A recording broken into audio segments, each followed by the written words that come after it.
project is actually in stealth, and this is not the name we'll be using, but I'm keeping the logo. I like the logo. So it's currently called TrustStack. We're actually incorporated in Singapore, but I am from Seattle. And our dev people are from Seattle that built Microsoft Azure ICDN stack. But I've been here for 12 years, so I kind of make Singapore my home. I really like this place. As you can see my accent, I'm American Chinese.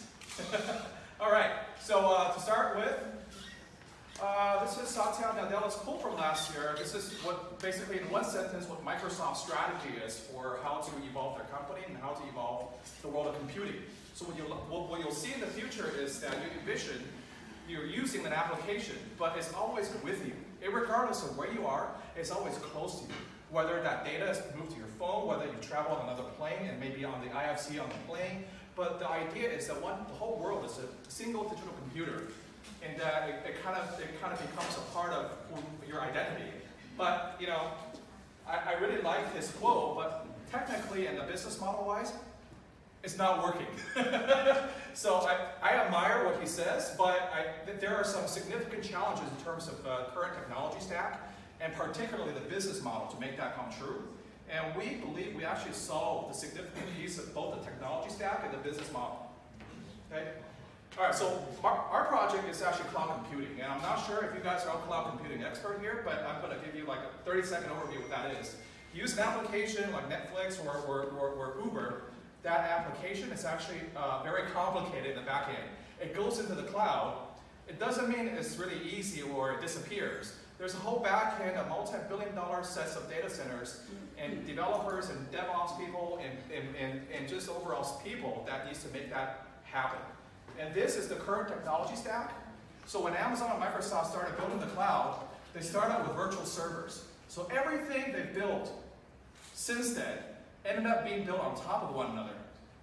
So what that meant is the world is moving toward containers, which I'll skip you the complexity of what that is, and serverless, but everything has been built on top of one another. So the complexity of the cloud actually didn't decrease, it increased dramatically. And when we get into the use cases such as AI, IoT, and machine learning, it becomes even more problematic, not from just the complexity point of view, but also from a management and security point of view. Security, current security in the cloud is designed around building fences. You break down the first fence, everything falls apart. Hence all the data breaches.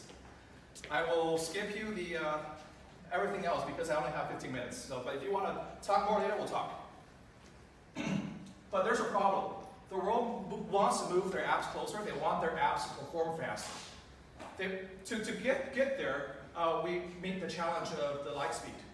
It travels 2,200 kilometers a second, that's it. So a user like in Kenya with the mobile phone using Uber, that app that lives on AWS, it has to go through Johannesburg and go all the way back for you to call a driver. That costs Uber a lot of money, that costs you, in terms of the user, performance problems, and that costs the telcos a ton of money.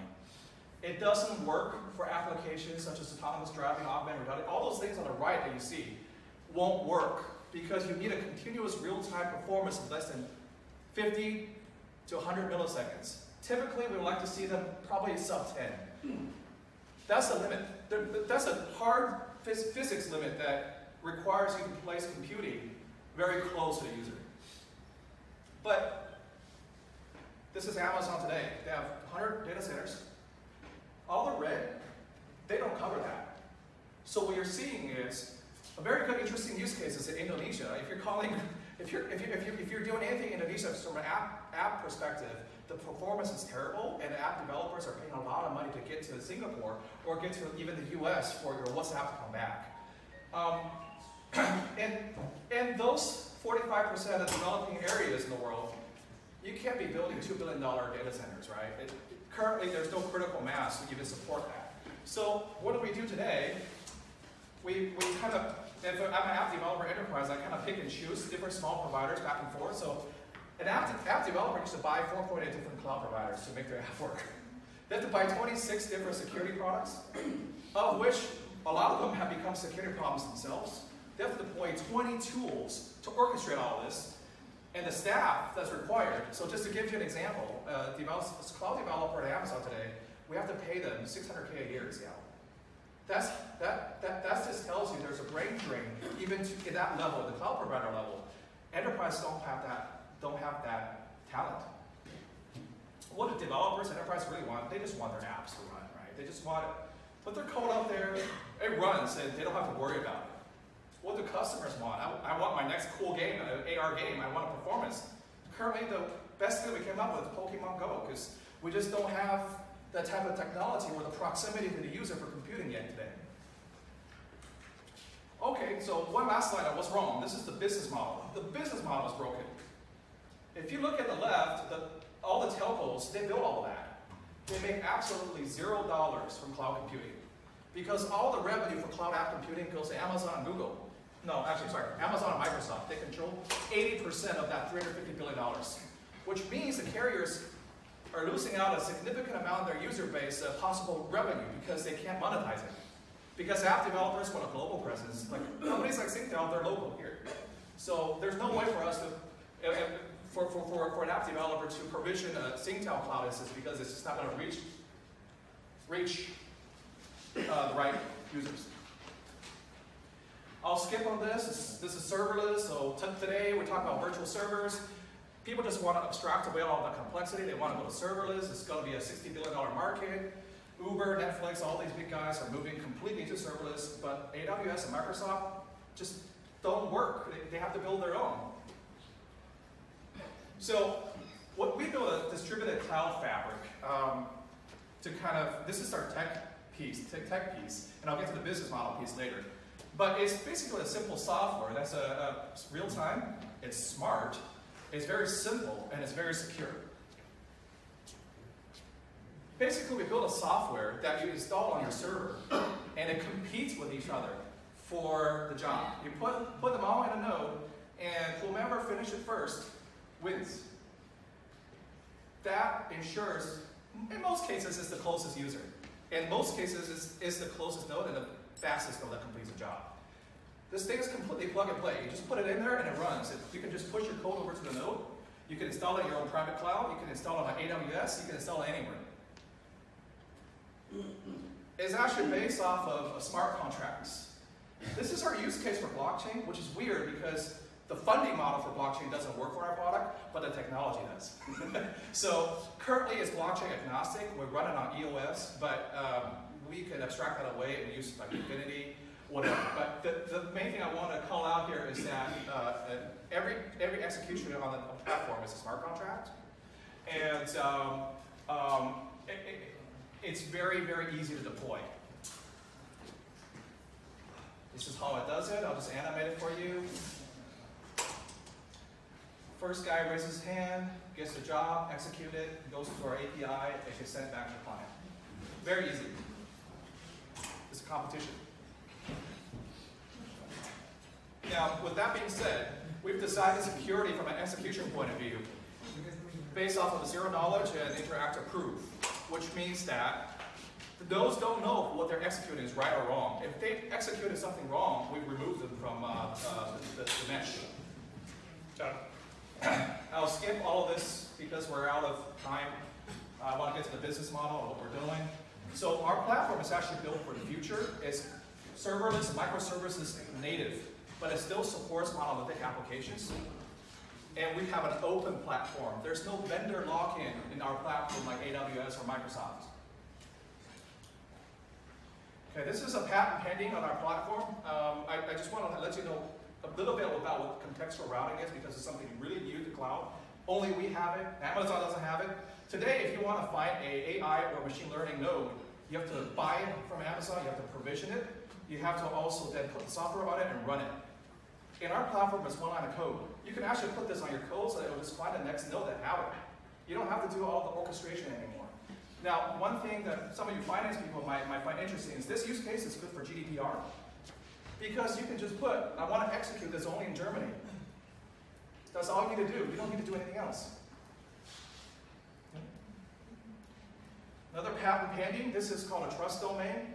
This will work down to the application level, per app level. So the service providers can network with themselves, much like MPLS. create their own private virtual cloud without actually doing anything. It's just a plug and play. But you don't have to put a virtual server on top of it. You can actually sell your customers an app, and it'll just run on it. So if you're a Singtel and you have a customer in Singapore, you want to have a global app running, you just have them send the app onto your Singtel cloud, and it partners with Telstra, AT&T, and whatever service provider, and it will have global access. I'm going to skip the cost scheduler, which is really cool, but well, okay, so, all right, so one interesting use case that I put out there here is a cloud extension. My goal is not to compete with Amazon directly. This model will work for us. 50% of the execution will still occur on AWS, except for we're just extending the reach of AWS in this use case for your app, like a CDN. This is an interesting case for those people that do business in China. You don't trust Ali Cloud.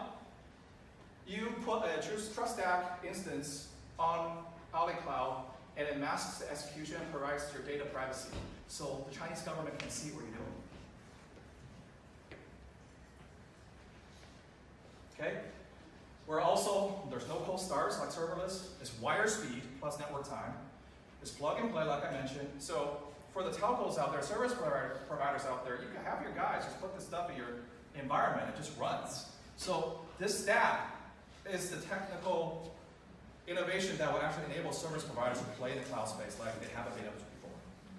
Yeah? Okay, so here's the business plan.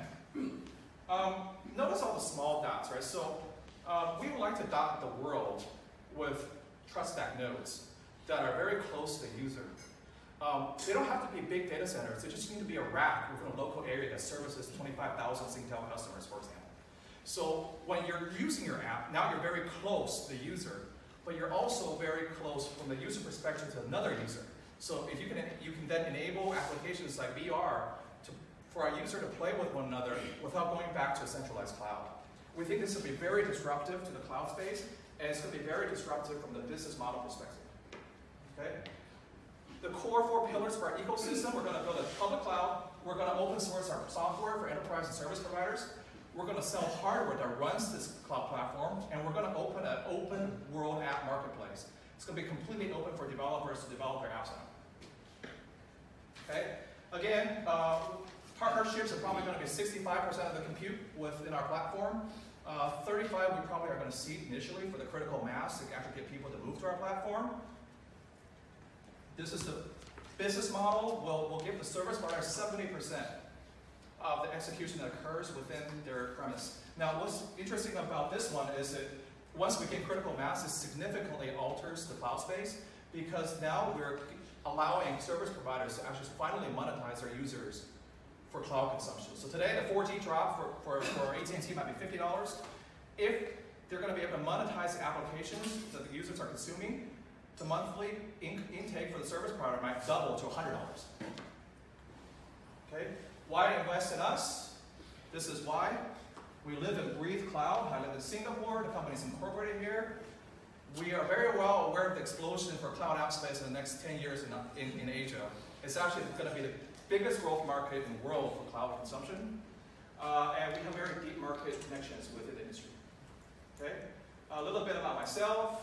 I ran product adoption for F5 Networks, built a company for 50 million run rate to 2 billion. Two of my friends are in this business. They both work from Microsoft. One led the security design for their most profitable platform, Office 365. The other one wrote the Azure SDN stack. Okay. Another use case, I'm going to skip this. This is a multi-cloud play where you can see the users are now executing things right next door instead of going to a centralized cloud provider. The Kenya problem's resolved. Instead of going to Johannesburg, now the user just goes to Kenya's telco.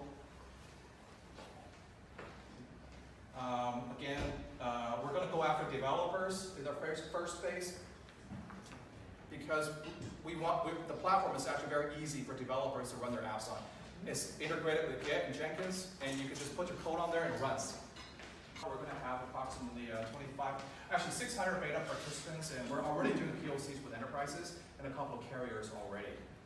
There's a lot of interest in the carrier space for this product. I couldn't figure out why. Our first phase of funding will actually get us about $60 million run rate, and that's about a cost of $25 million. But we're going to use the Uber model where we're going to try to seed the execution and the service provider and kind of give them credits and pay the money to the service provider essentially and move our developers onto the platform. We already have funding committed for this. We originally are planning to have a Reg D and A offering in the US as a security token offering. Again, this is not set in stone yet, so if any of you guys will be interested to talk more, we're open to private funding. Again, just to close it out, the stack is a fundamental different technology shift than what cloud computing has today. I believe personally that it's going to really work, and it's going to make developers very happy in terms of how easy it is now to run your application. It's going to be very close to the user to enable the next generation apps to run quickly and to create the new next generation app for IoT, edge, and machine learning and AI. And we're going to fundamentally redistribute the $350 billion cloud space back to service providers and enable them to finally monetize their users for cloud consumption. All right, that's it. Yes?